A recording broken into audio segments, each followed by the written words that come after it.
Okay, picking back up commentary on Isaiah 53 by Rashi and myself, the righteous servant of God, Moshiach, prophet like Moses, and Elijah. And here's a case in point coming right up from God. These are his words. This is God's commentary on 53, people. The entirety of chapter 21, God's words on 51, as he would have his prophet, the veritable mouthpiece on earth of God, Moses. Prophet like Moses, tell it to you. I got two covenants to deliver also. I am his representation. This is the last paragraph we read from part 6. This is part 7. A righteous servant bearing up to this fine refinement is bearing the unrighteousness of the Jewish people to be recognized as a prophet of God, that in and of itself will draw the Jewish people back to Judaism, recounsel the families one to the other, and make them any righteous, made whole and healed. Okay, recounseling the families one to the other with the covenant Moses delivered, modified, amended, confirmed, affirmed. Rather than strict compliance, Malachi 3, God says, be mindful of the laws, rules, and commands I gave Moses at order. And as for each sect of Judaism, Orthodox, Conservative, Reform, to decide themselves. I've already gone over this. So picking back up from there, Rashi says, indeed, he bore our illnesses, an expression of but in all places. But now we see that this came to him not because of his low state, but that he was chastised with pains, so that all the nations be atoned for with Israel's suffering. The illness that should rightfully have come to us, he bore. And God just sent this into me. Didn't really hear the words, but you got to remember when this is written. Okay, this is long before the pogroms, Holocaust, everything that went on with Spain when they told the Jewish people they had to leave or convert. The Inquisition. So really, you just have the defeat of Babylon. By Babylon, the defeat by the Assyrians of the northern kingdom, Babylon and the southern kingdom, Judah and Benjamin. And I don't know. But now we see that this came to him, came to Israel, not because of his low state. He's saying he bore our illnesses. That's vicarious suffering, by the way, not allowed in the Hebrew Bible. Every man suffers for his own wrongs. But that he was chastised with pain so that all the nations be atoned for with Israel's suffering. He's saying he's atoning to the nations by Israel's suffering. That's vicarious suffering. That's vicarious. He's saying Israel's gone through this horrible time, the Jewish people, so that the nations would be forgiven of doing this to the Jewish people. Go figure. Again, you listen to a man, 14, anyway, from the early Middle Ages. You know, he didn't go to university. He didn't go to law school. All he did was have a book, had his own particular personality, and like Rambam, who likes just to make things up. You know, not a very humble man. He thinks he can say anything he wants, and that's it. And the things he says helps with donations. Jews want to hear, you mean they're going to stop hating us? Anti-Semitism is going to go away? And I don't blame them. But it's not. It's just not. It's very difficult to change people. God has been changing me, but it's taken 16 years, and he hasn't led up. Well, he's led up a little bit this month. Yeah, I don't think he's weakened me. I think he's just trying to revive me a little bit. 2022 beat me down to a pulp. This says that God chastises, which means to discipline, especially by corporal punishment, all of the Jewish people, so that all of the Gentiles will be atoned of their sins for Israel's suffering. There it is. That's God talking. He said it a lot better than me. This is the ideology of Christians. Vicarious suffering of one man for the sins of another, contrary to God's teachings. That's straight from God. All right, verse 6. We all went astray like sheep. We have turned. Oh, wait a minute. This is still the witnesses. No, verse 7, Isaiah speaks. And then 10, 11, and 12 is God. 3 speakers in Isaiah 53. And the Lord accepted his prayers for the iniquity of all of us. That's Rashi's Bible. The Lord accepted his prayer for the iniquity of all of us. I don't know what his prayer was. We all went astray. This is Rashi, his midrash. We all went astray like sheep. Now it is revealed that all the heathens, that's the nations, Gentiles are heathens, in case you didn't know, had erred. The heathens had erred. Accepted his prayers. He, that would be God, accepted his, that would be Israel's, prayers and was appeased concerning the iniquity of all of us, that he did not destroy the world. Did anybody read that? And here's what it says. Oh, wait a minute. Accepted. An expression of supplication. Oh, thank you, Rashi. I'll Google it next time. Keith. This is JPS 1985. We all went astray like sheep, each going his own way, and the Lord visited upon him the guilt of all of us. It just goes right back to the fire of fire. He wrote, you don't really want to get into all that.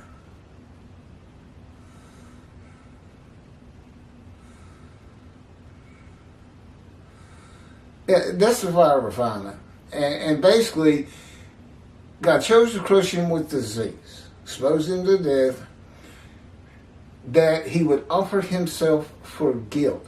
It's almost easier to read that now that you know the fire of refinement, that he offered to go through the fire of refinement to remove the guilt of the witnesses, the people of the first 6 verses.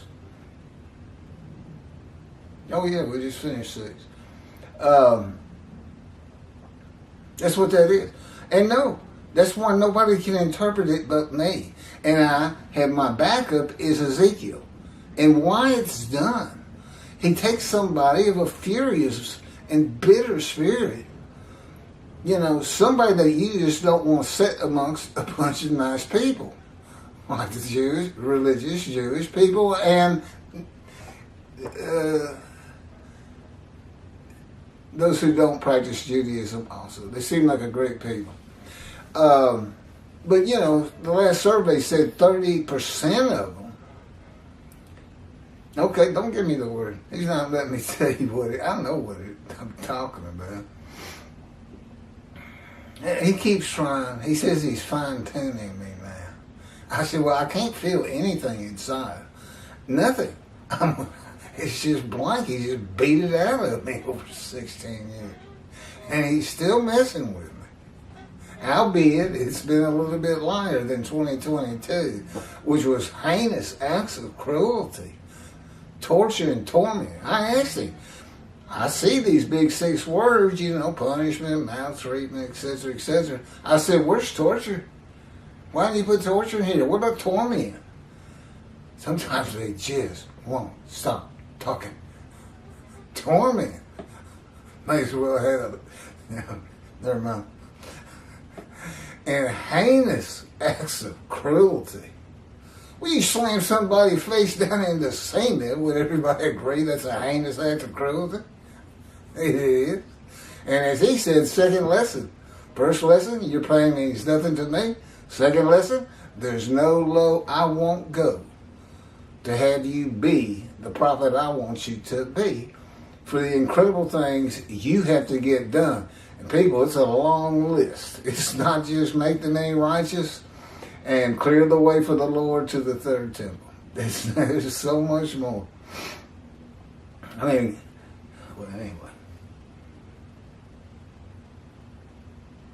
Okay, and the Lord visited upon him. Okay, we all went astray like sheep. This is my commentary to 6. The Jewish people, who are the witnesses and the speakers of verses 1 through 6, remember, combined by quotes, stopped following the laws of God in one manner or another before they became righteous by the knowledge, the teachings of the righteous servant. The knowledge that God's doing what he said he's going to do.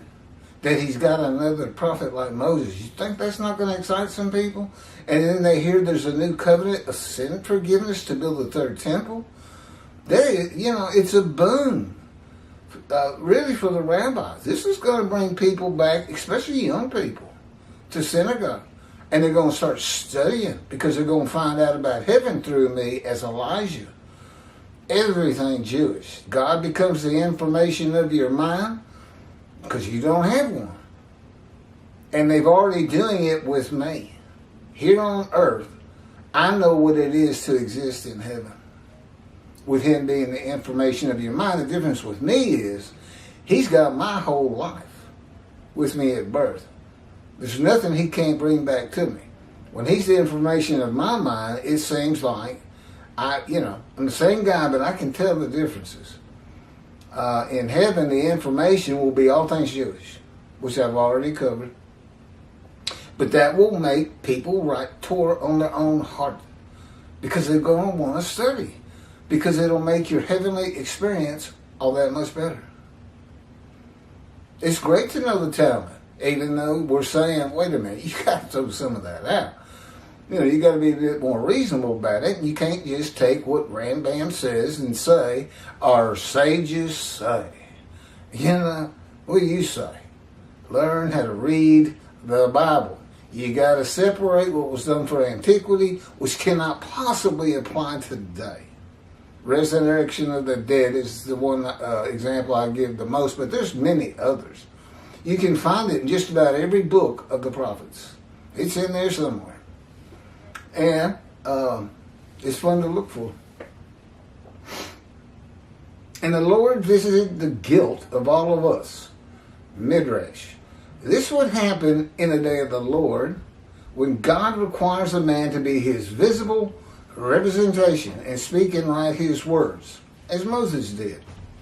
In the day of the Lord, a Gentile is tested by God, and upon passing the test, test of devotion, the man becomes the righteous servant, David, Elijah, and the prophet like Moses. 4 righteous servants to come. I just gave you their names. One description. And the description fits me.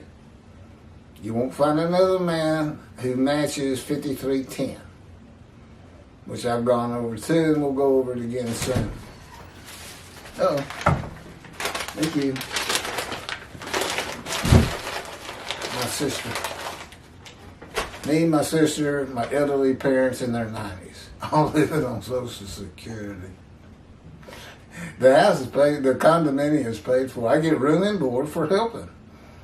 Doctors, we both take them to doctors all the time, and they can't hardly get out of bed.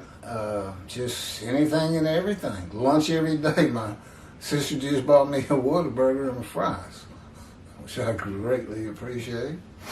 Oh, she's a great cook, and every day she's coming up with something.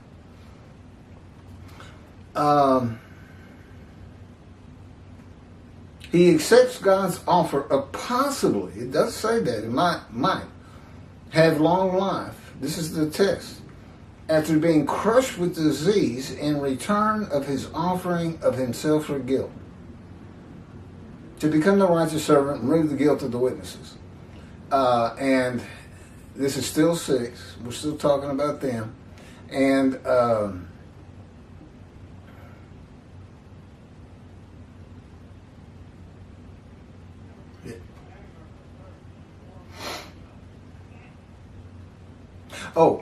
and keeping in mind that I was told I was going to die in a month from untreatable stage 4 lung cancer 22 years ago.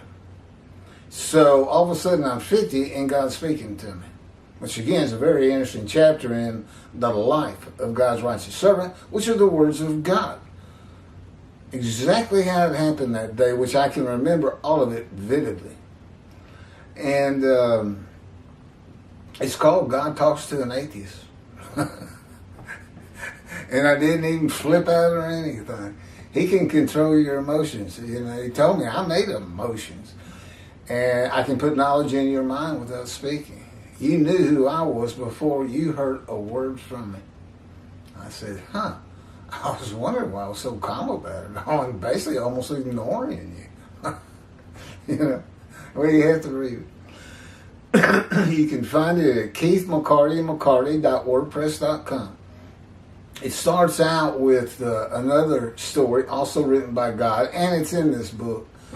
Isaiah, the day of the Lord versus, I think, Messianic era, or Messianic era versus the day of the Lord. It's very interesting. Then you come to Isaiah 53, in the day of the Lord, and I think the life of the righteous servant follows them. And there's many other writings. Anything in there comes from God.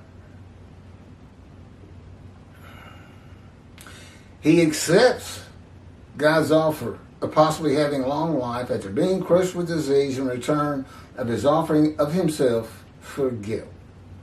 A covenant between the God of Israel and the Gentile. The guilt of the witnesses visited upon him. The guilt they have for sinning. An emotion. It wasn't really their guilt. Can you imagine somebody taking the guilt of the Jewish people? You know, they're always going around, whoa, it's me. They always feel guilty.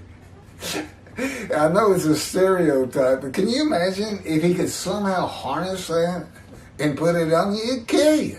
He'd spontaneously combust. No, it's to become the righteous servant, make the many righteous, and remove this guilt. This is the last of the verses by the witnesses of God's righteous servant. The second speaker of Isaiah 53 is Isaiah in verses 7 through 10. That means God handles 11 and 12. And you can tell just by the language. 7. Verse 7, 53. 53, verse 7. He was oppressed, and he was afflicted, disfigured at birth. Yet he would not open his mouth. Like a lamb to the slaughter he would be brought, and like a ewe that is mute before her shears, and he would not open his mouth. Rashi. Oh, that's from Rashi's book. I don't know that mine's much different. It seems to be the same.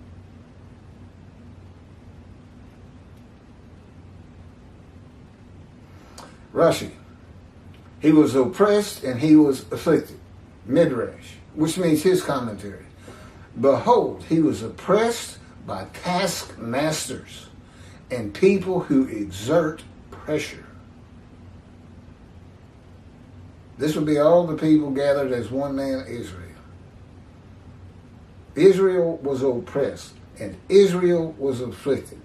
Behold, Israel was oppressed by taskmasters and people who exert pressure.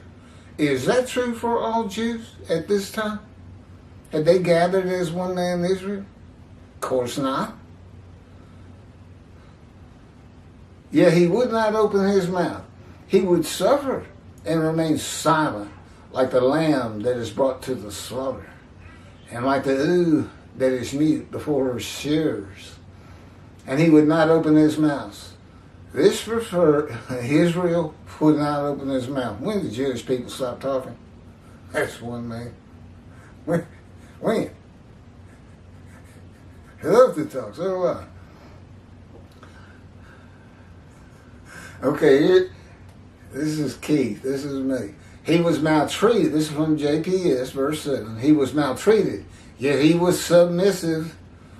He did not open his mouth, like a sheep being led to slaughter, like an ewe, dumb before those who shear her. He did not open his mouth. Okay, breaking it down. He was maltreated, yet he was submissive. Midrash. This verse can be identified in the book of Ezekiel. God maltreats him, not man. Maltreatment is a part of being chastised and punished by the words and power of God to be made suitable for his purposes. With God, you're always submissive. I can assure you. You cannot find it. It's like, okay, what do you say? Right now, I'm going. Let's go for a walk. It's 2 o'clock in the morning. It's raining. It's cold. Great. Here I am. Let's go. He did that early on. Okay, it's necessary to break the will of a man and temper and calm his soul and emotions. Ezekiel said he went in bitterness and the fury of his spirit in the hand of God. Now, you would think being in the hand of God was a good thing. You know, he's taking care of you. You know, when he's furious and bitter, that's the fire refinement. There it is. Why is he bitter and furious? Because God is maltreating him, punishing him. The only thing that's not in there is wounding. He didn't get wounded, best I can tell. Crushed and bruised, chastised. I'll give you a chastisement if I can remember it. I don't think it's written in there. Okay, we'll get to it. You got to look for them. You have to know the things I'm teaching you. I am the teacher. It will bring you righteousness. Listen, if you're watching this, if you're following this book, you're going to know more than 99% of all rabbis, and that's assuming at least one rabbi is reading the book too. If none of them read it, then you know more than any rabbi on the face of the earth, because they just don't get all this. They can't explain 53, guilt offering, go to Leviticus for the murder of the Holocaust, for a man who's crushed with disease, but given long life, shall see his children. He's exposed to death. Okay, that's getting real close to it. And as I said, this happened to me 4 times now. Birth, gunshot, colon cancer, lung cancer. They were all grim. That bullet wound was no picnic, I guarantee. But the worst of all of them, colon cancer. That had burst through my colon. I didn't have medical insurance. I didn't know what it was. And I couldn't get any answers from these little clinics you can go to in the mall and whatnot. I was on my deathbed when I finally, because the planes hit New York, and I saw how sad the relatives were of the people they'd lost. Parents, children. And it hit me. What are my kids going to think? Because we're close. We were close. That I just died in this dingy apartment on this floor without getting help from anybody. I had a hard time asking for help, which has changed. I don't control that anymore. You know, if God wants me to have help and there's somebody that will help, he'll go ask them. But that wasn't my nature. But I did. I called my dad. I was low on money, and I said, you got to pay for a colonoscopy. I'm not going to make it through the day. And he did, and they found the 8-inch tomb.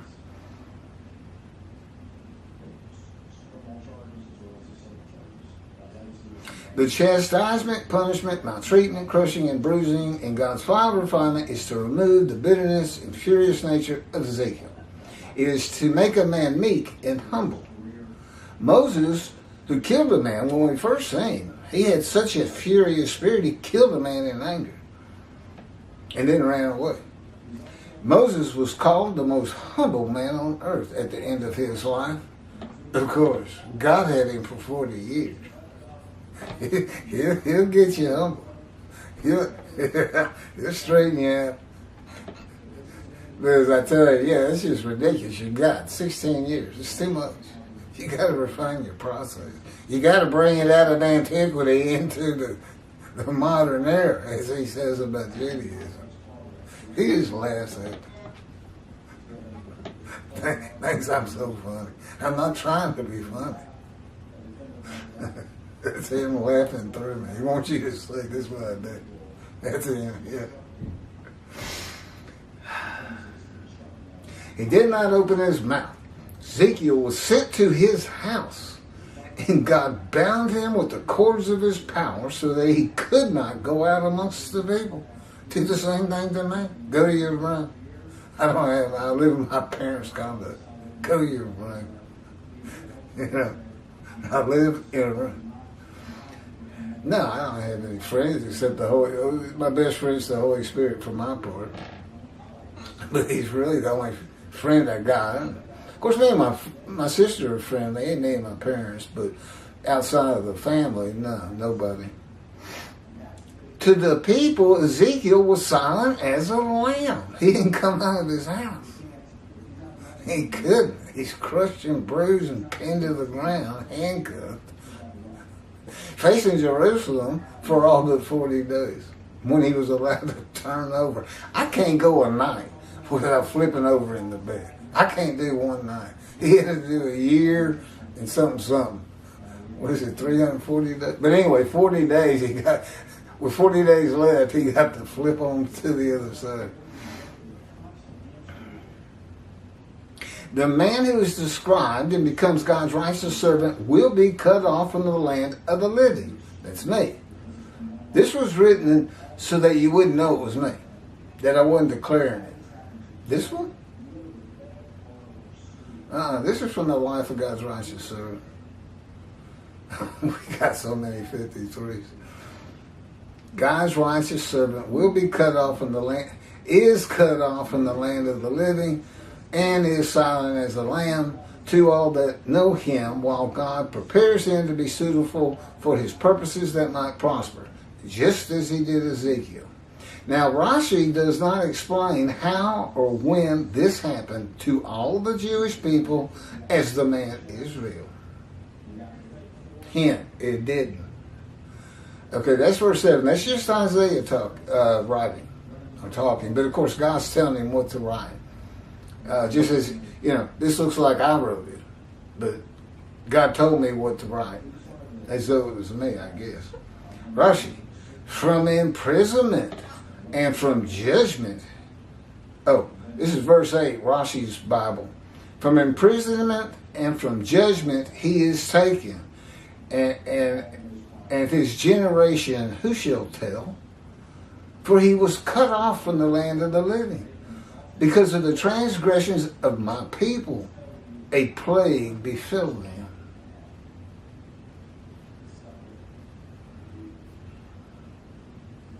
Them is Israel. Their transgressions caused a plague to befall them. Let me tell you a little bit that in the Hebrew Bible, God takes credit for it. Just like he says, I'm going to bring utter destruction. But then he tells me, yeah, but I am my creation. I just mean my creation is going to do it one day if they don't build that temple and get me in it. And he may lift me up, let everybody know. The Jewish people firmly believe they've been right about God all along. And that's what you're saying. And that's right to the Christians. And we need you, some of you rabbis